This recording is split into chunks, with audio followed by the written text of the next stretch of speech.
Hello.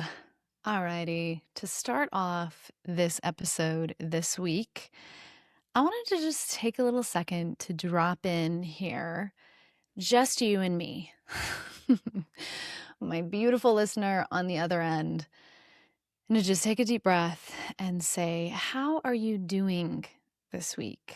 Maybe a little body check in here at the start. This is something I like to do on my Weather of the Week calls. We always stop at the very beginning and we just kind of check in with our bodies. I don't know about you, but I realized the other day it is almost the end of April. I was like, oh my God, where has the first third of the year gone? It has been a very, very busy 2026 for me. Maybe it has been for you, or maybe you feel like time is passing really slowly, but wherever you are at on this beautiful Tuesday here at the end of April, I hope you are taking a second to just breathe with me, drop in with me, feel me reaching out through the sound waves to say, hello, my love. I am so excited to be connecting with you. I'm really excited about what I've got in this episode today. This work around values is going to hopefully shift some big things for you. So I'm very excited to dive into that. But first off, I just wanted to say that right now in the community, things are popping off. I'm very excited that tomorrow we will get to have our Juicy Group Tarot workshop with the fabulous Allison Alexander, who I interviewed last week. I have been really looking forward to this. I'm going to get to be on the call and just get to be facilitated and enjoy it with everybody else. So I'm very, very excited for this. And as well, I wanted to mention here at the beginning of this episode that we had a pretty big milestone this week and passed having 50 women in the community. So, as you guys know, those of you that have been longtime listeners, I take bringing women to the community really seriously. It involves an application process, it involves meeting with my assistant. We have an NDA and an end user agreement. Like there's a lot of parts to it, but that's intentional. And so it was really exciting and momentous this week to realize that we've reached 50 women. And at the same time, it is such a special time in the community, specifically because it is still this beautifully small and intimate size. And I'm really grateful for that because we've been having our Weather of the Week calls lately on Fridays. Normally I schedule those for an hour and they've been going over into like an hour and a half just because they are so juicy and so yummy. Getting to have all the women come in and have everybody kind of share what's going on for them. So it's really great right now because I am able to get everyone that wants to be on those calls in. And I was just thinking yesterday about how it's not going to be this way forever in the community. You guys know I've said this on the podcast before, like the only constant in life is change. And ultimately, I think when the community doubles, once we reach 100 women in the community, I'm really going to have to think about, I'm already thinking and strategizing about it, but there are going to be ways that the community will have to change in the future. But for right now, I am just very in love with this perfectly sized, cozy, badass group of women. And with that in mind, I think it's really an amazing time to join for those of you that are still wanting that small, tight knit feeling. I actually had a woman, longtime, amazing member of my community. She was, I believe, one of my founding members or there really in the beginning. And she actually messaged me the other day to be like, oh my goodness, like it is so different already from when we first started, and her expressing like her gratitude that she was one of the founding members. She's one of the women that got to come to my very first Stay or Go retreat last year. And I agreed with her. I was like, I know, babe, this is life. Life is just change. But also, dropping in with her as well, that I'm excited that it's still small and it's still really intimate. So for those of you that is your jam, maybe you've been thinking about the community for a while, but unsure, I want to encourage you that now would probably be a really beautifully ideal time. I also have thought that in the future, right now I'm getting to run those weather of the week calls. I have a lot of exposure and connection with the women in the community, just because it is smaller. And I think over time, that's just not going to be as possible. So if you felt a specific connection with me or you're looking for a smaller group, I want to encourage you to do that now, especially with us reaching this milestone of 50 women in the community. As you guys know, super easy to be taken over to our landing page for that. You can text Stay or Go Community to 33777.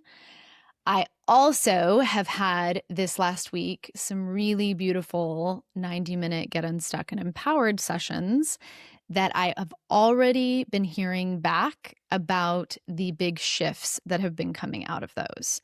So before I dive into my episode, I wanted to drop that here as well, that if you are, 4 months into the year, into 2026, and you are like, I still feel like I am spinning my wheels on this whole considering divorce thing. Like, where should I be putting my energy?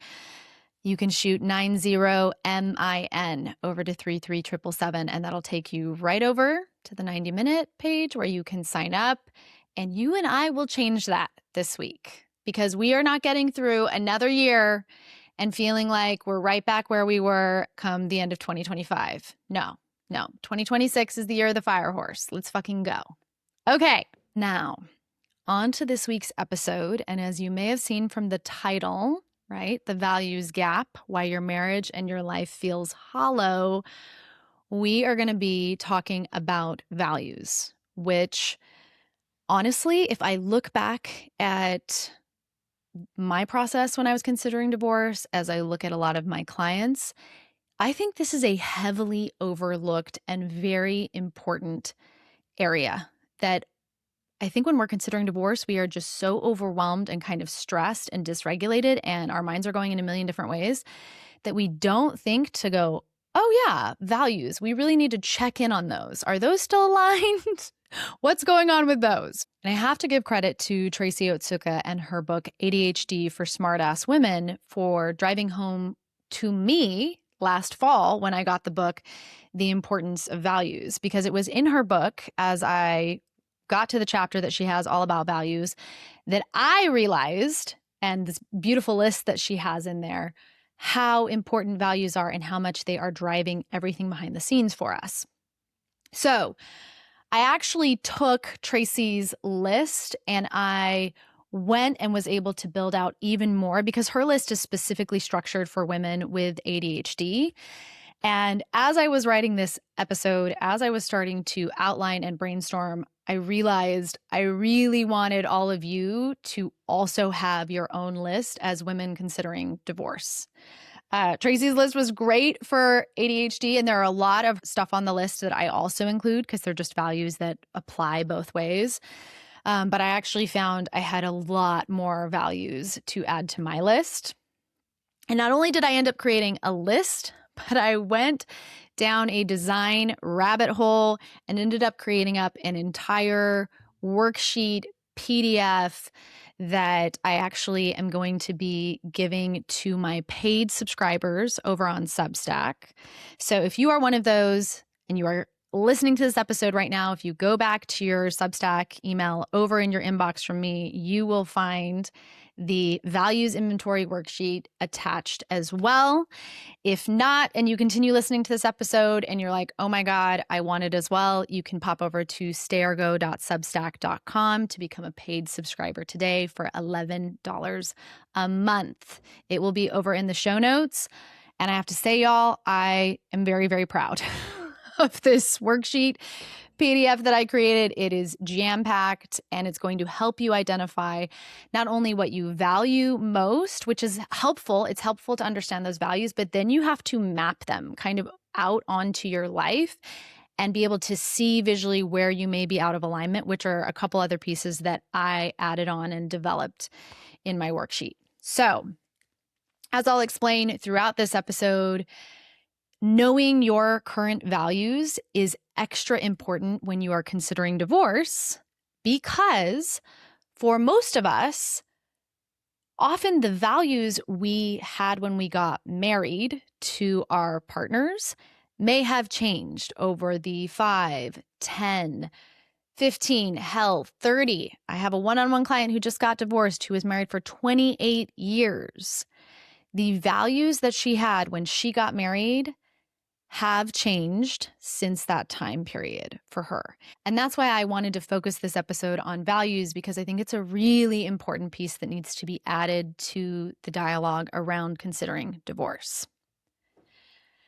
Now, when most of us think of values or think of the values that we have, if we haven't done the work that this worksheet I've created is going to teach you that I'm talking about today in this episode, I notice that we often think of our values as things that have been instilled in us by our families of origin, by our religion, or by the cultures that we grew up in, rather than necessarily like things that are intrinsically chosen by us. And that's okay. I mean, it's just something to notice. But we typically learn our values growing up from the people we see around us. And some of us go the route of actually questioning those and figuring out our own values, which I would say my partner Joe is a great example of this. When we were recently talking about religion, he was telling me how, he grew up Catholic and he just could there were parts of the religion that he appreciated, but for him, he could just kind of spot the bullshit. He said here were people saying that they believed in these things or had these values, and yet the way they were showing up in their lives was very opposite to that. So he was able to spot that and maybe not entirely take on all of the values of the religion because he saw that it wasn't exactly aligned. But I am the opposite of that. And I've actually found for a majority of the women that I meet who are in the process of considering, in our case, what I see most often for us is that the values we were raised with carry through our lives. And even in adulthood, even while we're, maybe we've been out of our home for 10, 20 years, those values, though, that we were taught when we were younger from our culture, from our religion, from our families, still seem almost fixed and immutable in our minds. And sometimes they will even have this like sacred, untouchable kind of permanence to us. Like, ooh, no, you can't touch that. That has to stay. And what's really shocking about that is that because we don't understand that values are not fixed and immutable, that values can change, we don't ever take the time to check in and go, wait a second, are these still my values? Do these still align with who I want to be? And if we don't do that work, we end up pouring so much of our time and energy into building lives that are ultimately being driven by someone else's values, whether that's the religion of our childhood's values, the culture that we grew up in, or our parents' values. I really want you to just pause with me for a second and take in the realization that the vast majority of people in the world will go their whole lives and not even question the values they got while growing up. So if we think of that, imagine someone whose soul calls who they are at a really deep level is actually not aligned with the family systems they're born into the culture they're born into, in the religion they're born into, and then grow up never questioning those, never actually realizing that the life they're living that maybe feels uncomfortable or confusingly frustrating or empty and like they're going in circles isn't actually a them problem, but maybe a mismatch of values with who they really are. As you guys know, this was my story. This is This is the almost tragedy of my life that did not happen because, thank goodness, 7, 8 years ago, I woke up to, holy shit, my life does not feel like I dreamed it would. It feels empty. It feels confusing. What is going on? And I was very, very lucky to meet a therapist that instead of making me internalize that, went, hey, I think the systems you've come from actually just aren't supportive of who you are. Let's figure out who you are and what your values are. So, the heart of this episode and the most radical idea that I hope you will take away from this episode is that your values are not fixed, eternal laws. No matter what your mother may have said, no matter what your priest or bishop may have said, no matter what the culture tells you, values are not fixed, eternal laws. And really, if you take and you look at a value and you break it down, at the root of that value is just a concept or an idea that as it gets more and more enshrined in your life, it eventually makes it to the level of being what we would consider a value.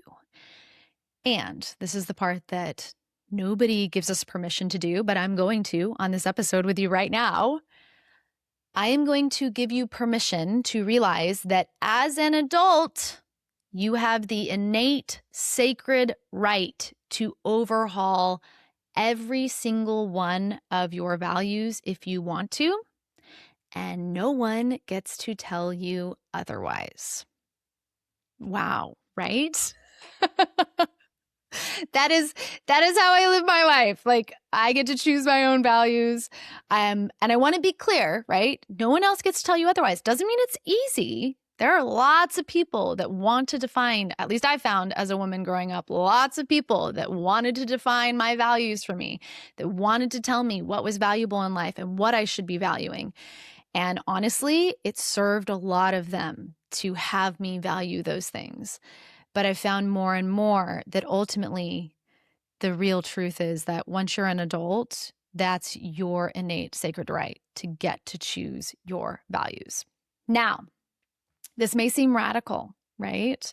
Does this for some of you seem like out of control or irresponsible to take the reins on your own value systems like that? If so, I want you to just hang in there with me through this episode, because I'm really hoping that by the end of it, you will instead walk away believing what I have come to know, which is that I believe it is actually more irresponsible to not deeply examine your values in adulthood and make sure they're in alignment with who you actually are.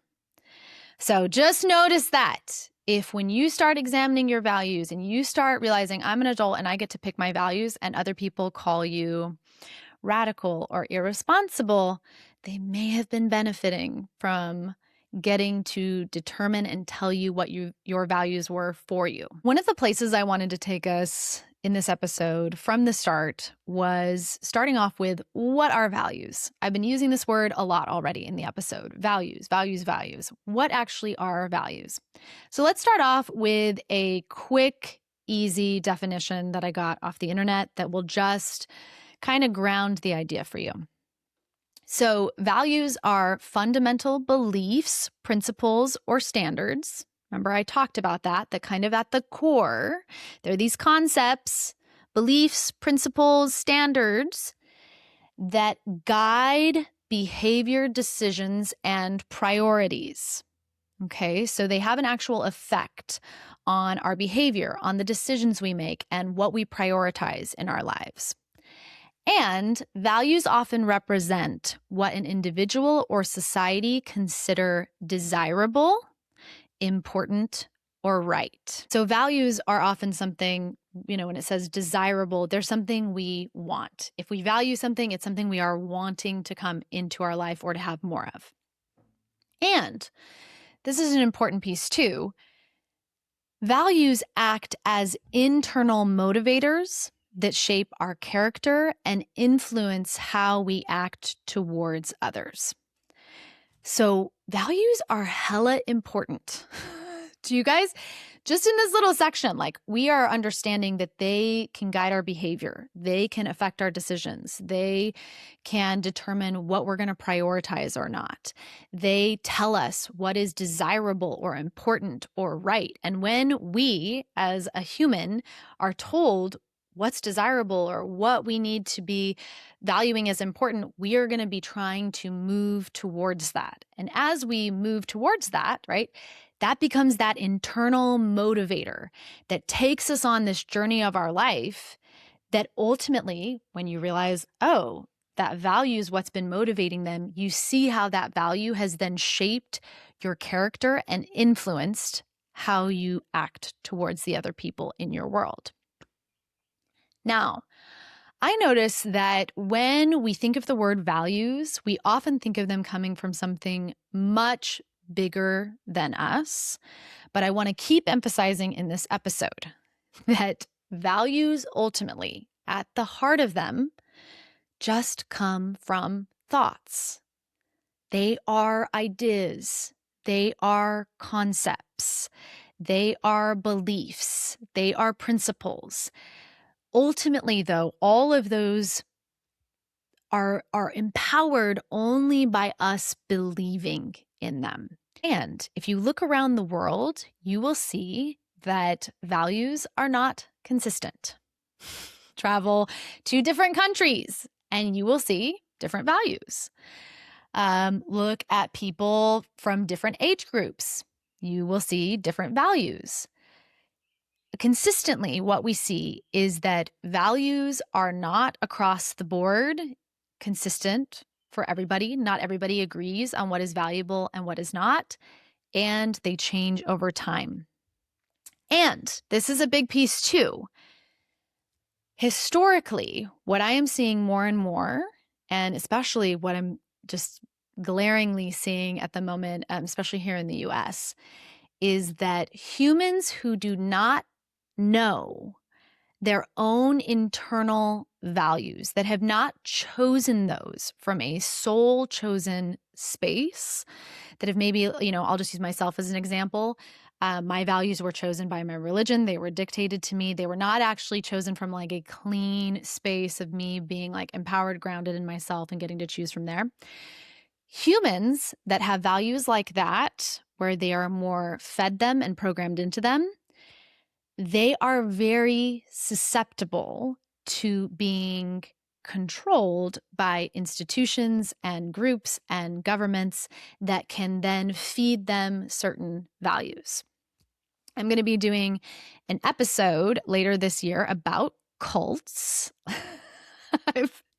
I've finally reached a point in my process where I'm like ready to really take the lid off of that can of worms and talk about it, especially after just recently watching both of the FLDS documentaries on Netflix. Oh my God, the most recent one, the False Prophet one.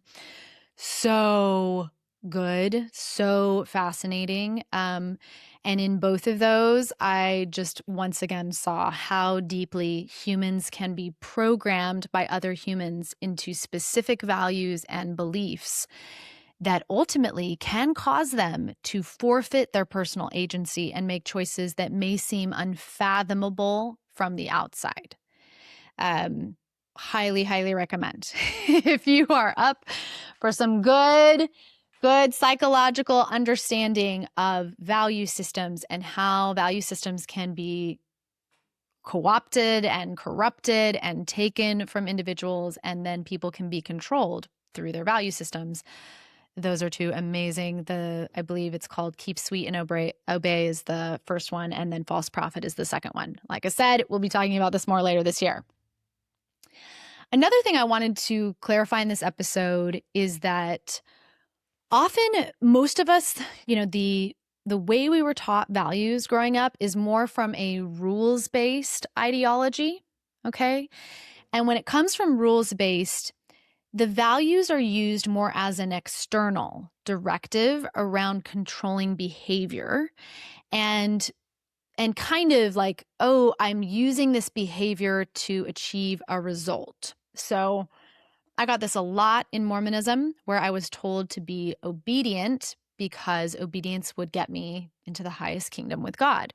So looking at a values list, back then, if the value was obedience, I would have rated that really, really high. Not actually because I truly value obedience, but because I had been trained through this rules-based ideology that obedience was a way to get something that I wanted, like getting into the highest kingdom with God. Or another good example of this would be the value of modesty. In Mormonism, we were taught to value modesty, not necessarily when I look back on it because I really valued that, but more because it was a means to maintain my worthiness or to make God happy.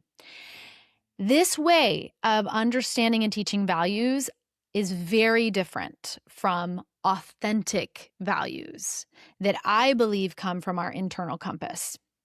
And I think if you'd asked me back then, I know if you'd asked me back then when I was Mormon, if I could tell you the difference between these two, I wouldn't have known there was a difference. I would have been like, no, these are my authentic values. This obedience and modesty. I choose modesty because I want to be modest. I'm having some kind of flashbacks right now from the false prophet with the FLDS girls. They are so brainwashed into their values. They really do believe those are their authentic values, but they've never been able to choose values from a truly clean space of their internal compass. So it can get very confusing if we come from highly manipulative or highly controlling systems, narcissistic parents, high control religions.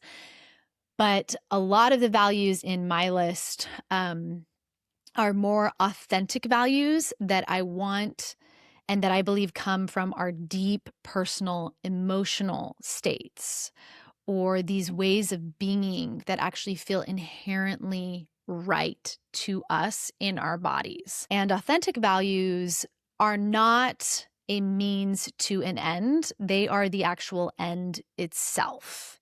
So if you do end up doing my worksheet, you will definitely want to remember this piece when you are going through that beautiful list that I have of the values. And even if you don't use that PDF that I've created, it's so important to be checking in and noticing, are these values that I'm using to try and reach, as means to an end? Or is this a value that just intrinsically feels right in my body? Now that we've talked about what values are, the next piece is to understand why values matter so much. And this goes back to the definition that I shared with you, that values become our internal motivators. And I would offer, oftentimes, they are even hidden from ourselves. We may not even fully realize what we value, which is just such a terrible shame because even if they're hidden, they are still shaping our character and influencing the choices that we are making in our life. And for some of us, especially for myself in Mormonism, or, the young women in the cult documentary I was mentioning, values can take on an immense, almost mythical and godlike weight and power in our lives that can be really astonishing in its inability to change, in its difficulty to see it and recognize that it really is just thoughts and concepts. And thoughts and concepts that, remember, are driving our behaviors and choices without us perhaps consciously realizing it. One of the places I see this illustrated really, really beautifully is whenever I'm on my 90-minute sessions, because I love to start off those sessions asking two questions right at the beginning. And the first one is, who were you when you met your husband or wife? But my second one is, why did you pick him or her?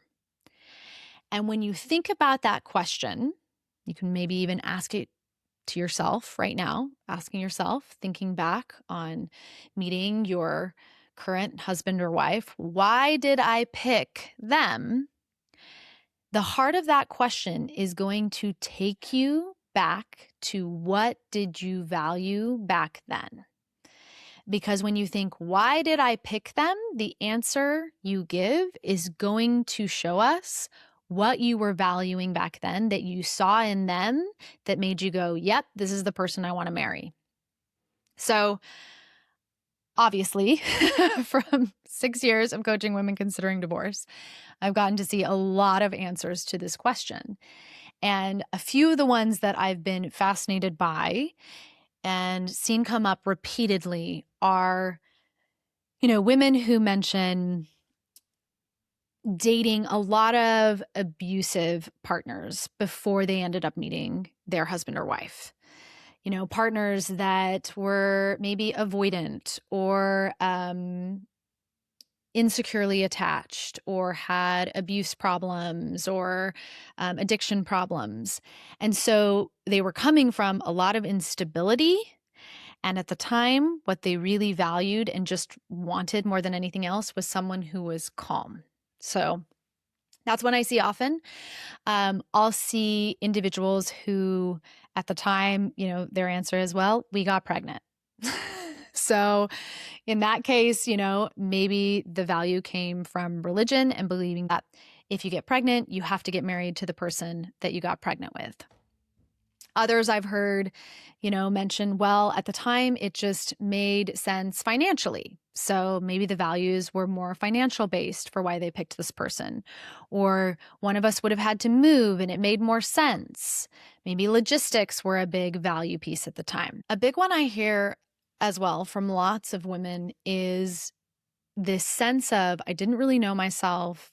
I was struggling to take care of myself or understand who I was, and he just seemed safe.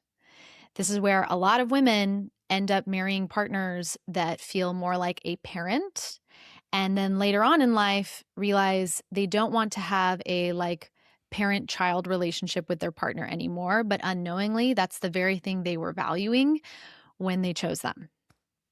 Now, as I'm sharing some of these, as you may be thinking about your own values or the reasons why you picked your husband or wife way back when, I just want to pause here and let us all land in this space of going, whatever reasons you had, whatever values you had for why you picked your spouse back then, they are totally fine. Okay.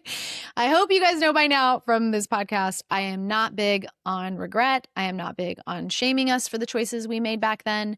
I really love to come to this space from understanding that, in my opinion, values are very neutral in that if you decided you wanted to marry somebody because you'd had a bunch of abusive partners and they felt calm, that gets to be your truth. I really do, as you guys know, coming from a religion that really told me all of my values, I love as a coach being able to stay in the neutral space of being able to hold space for my clients, for those of you listening to this podcast, of not subscribing to certain values and holding them up as the standard for everybody. So ultimately, everyone gets to pick their own values. We all get to have opinions about those values.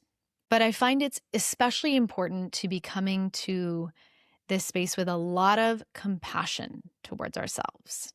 Because more often than not, many of us, when we look back at who we were, maybe the age we were, the place we were in psychologically, at the time we chose to get married, many of us either didn't know ourselves well or didn't actually know what we valued most back then.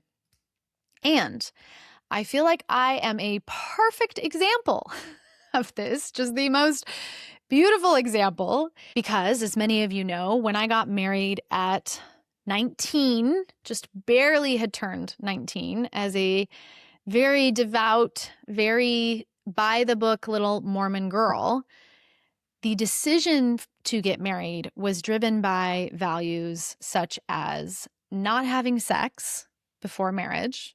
That was probably one of the top values up there, y'all. That was one of my values. And if you think back to back then, okay, well, if that's my value, that I don't want to have sex before marriage, which I would say, the value is chastity, okay?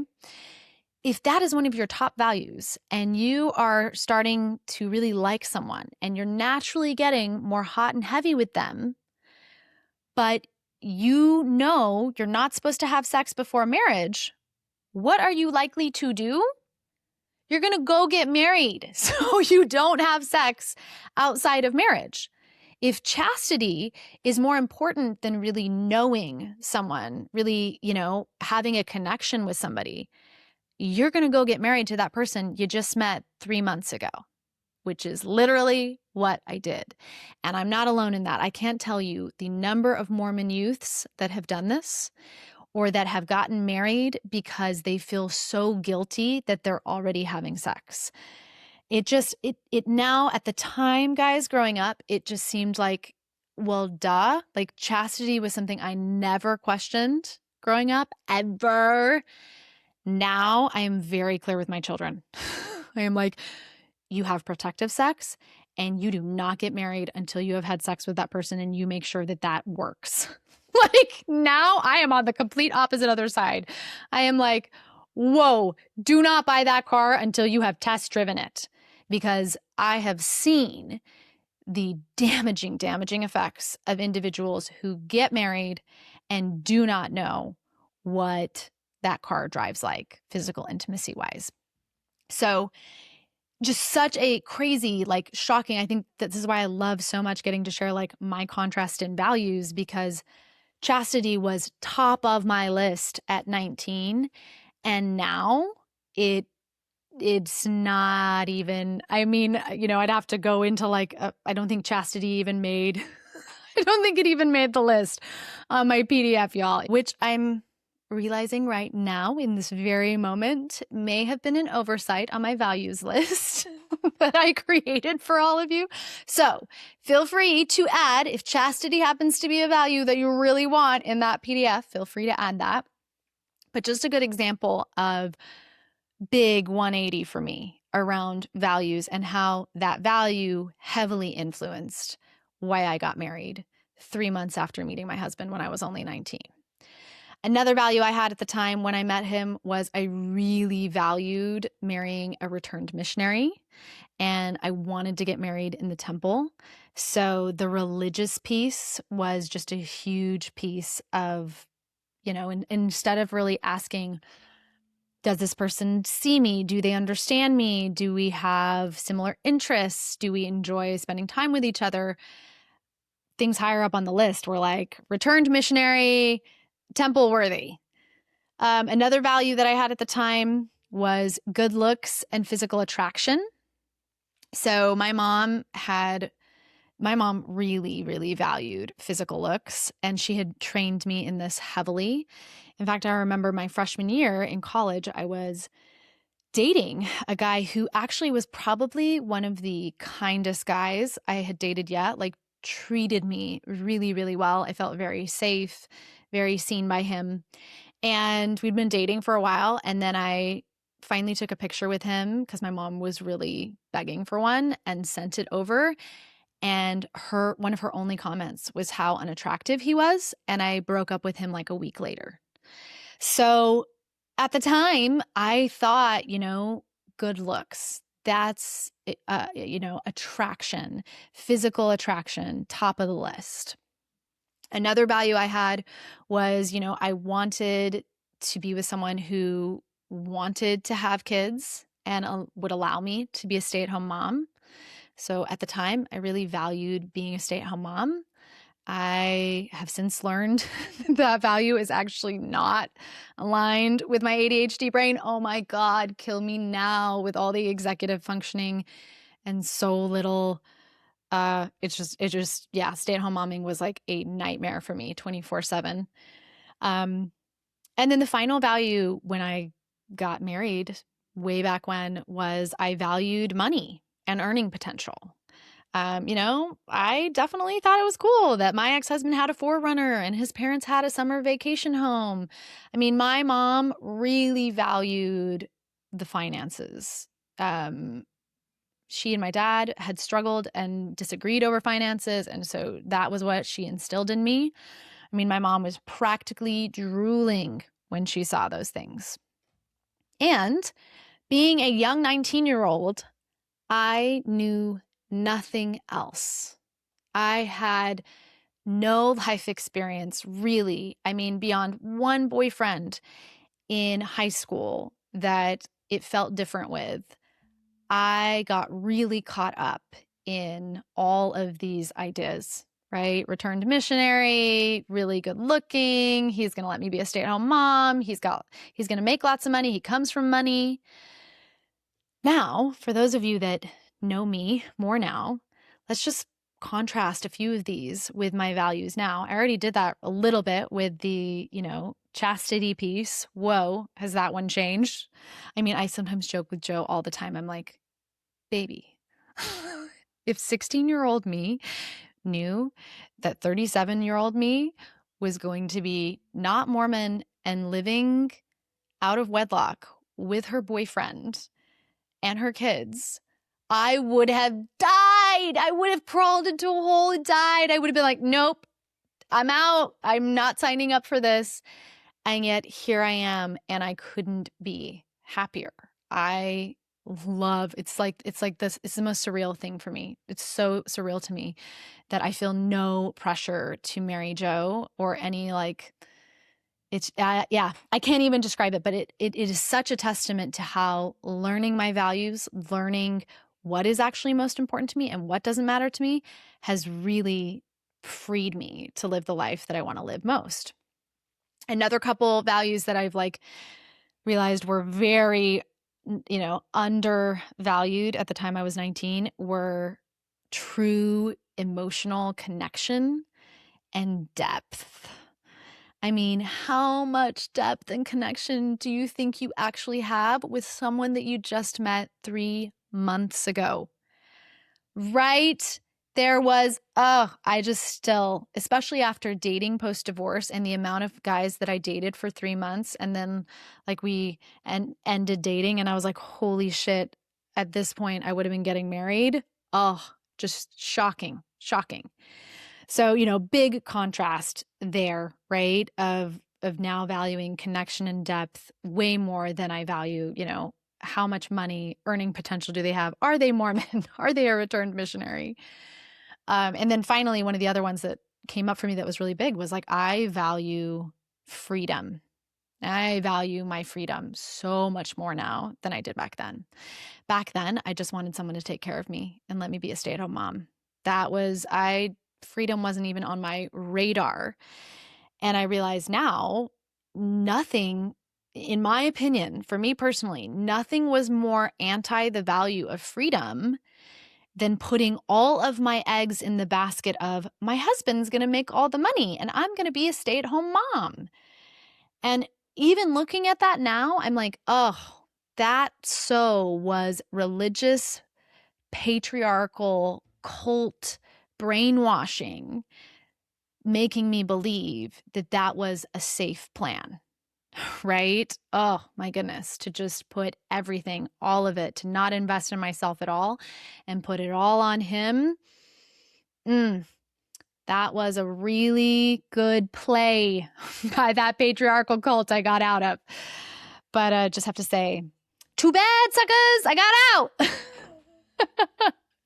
Okay, so the issues that you see there in the example that I was sharing is that Mormonism had given me a lot of outer values, okay? A lot of things that looked pretty on the outside, but it had not helped me actually learn what my true inner world values are that actually align with the beautifully empathic and wild sea creature that I am, which, just going back to what I just said, right? About having been raised in a patriarchal cult, seriously, what else do we expect? Because what patriarchal religion do you know that actually teaches values that align with a deep, soul-led woman's values? Let that land, ladies.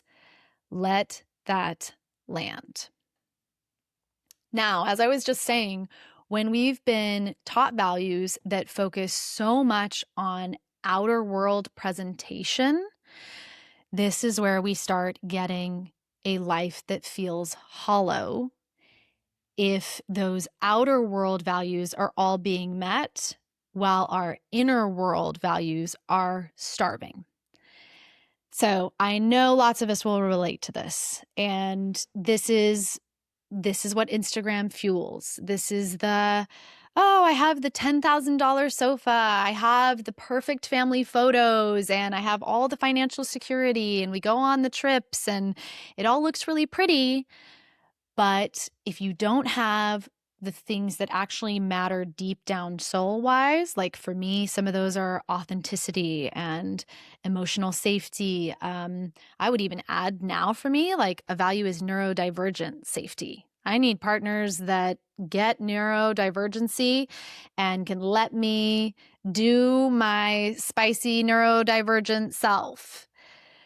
If you don't have those, you end up living in a beautiful house with nothing on the inside. And that is that hollow feeling. That is when the outside looks beautiful, but the inside feels empty. And this is where it gets so confusing for so many women. I mean, this is where my journey started, was like, what is wrong here? And if you don't know that you have a value misalignment, you can end up thinking you're ungrateful. But it's not that you're ungrateful. It's that you're just out of alignment with what you actually really value deep down. And this is why building lives from values that are chosen for us rather than truly chosen at a period of our lives when we are knowledgeable about ourselves and grounded in ourselves, when we get to choose those values by us, that is why building lives like that causes us to create lives that maybe we just don't want at a deep soul level, but we don't realize until much later down the road when we are 3 kids, couple dogs, a house, a mortgage in. For me, that moment came, 11 years down the road before I realized that my life was not actually the life I wanted, that what I had been sold did not actually work for me body-wise. And even, when I think back to that moment of like 11 years into my marriage, when I started going to therapy, when I was struggling with so much severe depression and suicidal ideation and just a miserable, like frustrated, putting on the face for everybody else, but really dying inside. I even think back to her and I realize, whoa, even back then when she went into therapy, she had no idea how deep the misalignment of values was. I was barely starting to learn what my values were because they had been so stripped away from me by my culture and the religion. And I've come a really long way since that in the 6 years post my divorce. And I'm very proud to say that I see the women in my community being able to cover that distance that, yes, has taken me like, I think 6 years post-divorce and like 2.5 before that. So in total, more like 8.5 years to really get to this point. The women in my community, though, are covering that distance in a fraction of the time because they actually have support and love from other women who are on those same journeys. That makes such a huge difference. Now, it's all well and good, everything that I've been sharing, but I do want you to just take a second and really let this apply to you right now, right here. Okay. So you may have been thinking of some of the reasons that you chose to marry your spouse and what those values might correlate to. Of course, the worksheet that I've got is going to take you much deeper into that, but I still want you to pause here and play a little bit with letting this land in your body ahead of time, not just hearing and listening to everything that I'm saying, but actually letting it land. So, in thinking about those values that you may have had when you got married, I want you to consider if you may have chosen someone that you knew would be a good mom or dad. So maybe at the time one of your values was you were really eager to have children and you saw your partner and you were like, yeah, I know they're going to be a great parent. But perhaps at that time you weren't valuing as much your own need. Maybe you didn't even understand your own need for having physical attraction and feeling chemistry with your partner. Maybe you really undervalued chemistry at the time. Or maybe you also, in looking at what a great dad or mom they would be, you undervalued the emotional depth and connection that you felt with them. This I see a lot in women. We want what's best for our kids. So we're like, yeah, this person's going to be a great parent. I definitely want to marry them. But we're not as attuned to what we are actually needing and valuing and wanting in a connection with our partner. I also want you to notice if maybe you picked your partner thinking, oh, they're going to be a really good provider, right? Maybe finances had been difficult for you and you just wanted someone to fix that. But you really undervalued the friendship piece or having someone that you could be playful or adventurous or explore and grow with. In noticing these gaps, right? Because that's what we're talking about, the values gaps today. I want to emphasize that as much as we now have awareness of this, often for many of us, the path that has led us here, in a lot of instances, was just unavoidable. And what I mean by that is that we can only make the decisions of our past with the amount of knowledge and insight that we had at the time. And for so many of us, the insight and the knowledge that we had way back when we made these decisions came from our families, maybe from our religions, or from what we learned from our friends, our culture, and few lived experiences. So when you are looking to the past, I want you to remember that we don't need to take the knowledge we have now and somehow apply it to our past self and feel ashamed or regretful that we didn't make different decisions. And instead, put that energy to being very awake and aware now. Very awake and aware of why we made those decisions in the past and what we are feeling now. Because if we don't understand why we made the decisions we made in the past, we are very likely to repeat that again, which is the last thing that I want for you. And the reason why I'm recording this episode is to remind you of the great news that ultimately, once you are out of your parents' home and you are an adult, you get to pick again. I'm bringing you now, hopefully firmly into the present. You get to pick again. And this takes us to the worksheet that I created for my amazing Substack listeners.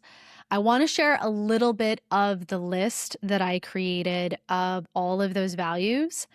I actually took my list to over 70 different values, and I really love the list that I created because I feel like it genuinely reflects the values that women considering divorce are usually working with and considering. But I wanted to share some of them here so that you guys can kind of, I've talked about a few different values, but I want to list them here so you guys can get a feel for what I'm talking about when I'm saying you get to pick your values.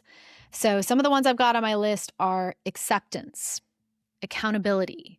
Maybe as I'm listing these, think to yourself, do I value accountability, adventure, agency, appearance, boundaries, certainty, commitment, curiosity, depth, emotional safety, growth, honesty, independence, multidimensionality. If you don't know what that is, I've got a little note that explains it in the worksheet. Nature, obedience, peace, physical safety, pleasure, privacy, spontaneity, and sovereignty. So this is just a few. Obviously, this is not the list. And, for those of you that maybe don't want to go do the worksheet, what's most important is just that you find a list of values that you identify as being important to you. Okay? And as I've driven home previously, I truly believe, contrary to what organized religion would tell us, which is everybody needs to have these similar values, I believe values are deeply individual and personal. So for one person, off that list that I just read, like depth and emotional safety might be something that they are like, yes, these are an always value for me, where maybe obedience and spontaneity might be more of a like, sometimes I value these, or never, not really. And it's really helpful to look across a list of values. And when you're noticing, maybe you're thinking to yourself, well, Britta, how do I know which values are actually mine? I want you to notice how you feel when you think about those values. Because with my one-on-one clients, I actually do this exercise. We do it together where we walk through, I list off each of the values, and they're telling me whether they feel it, in Tracy Otsuka, I love the way she does it, whether they feel it, I think it's never, sometimes, often, or always. So with my one-on-one clients, when we're doing this, we do not only, we do a whole other connected piece. Like we have to do both their values, but then we also dive into their character strengths and their talents and skills and their passions, along with identifying a potential life purpose that calls to them. That's some of the more deep work I do in my deep dive with them. But one of the things I consistently enjoy watching is that when we start doing this values work and we start hitting on their always values, when we hit those values, they like visibly, physically get lit up in their bodies.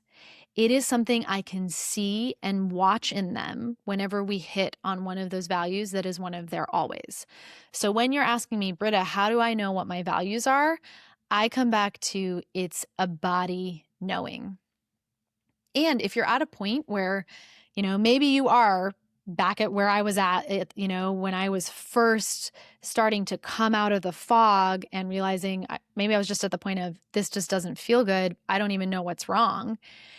Maybe you won't recognize yet what your values are. Maybe you're listing those values and you're like, everything feels murky. If that's the case, the work is not so much, okay, what are my values, but it's more of continuing to ground into like relearning self-trust. It's so much of what we're working on right now in the community with this core, strong ground work. That's what I've built this year around, is for those of us that are like, who am I? Maybe I'm coming out of like a highly restrictive, very controlled, narcissistic marriage, and I feel like I've lost myself.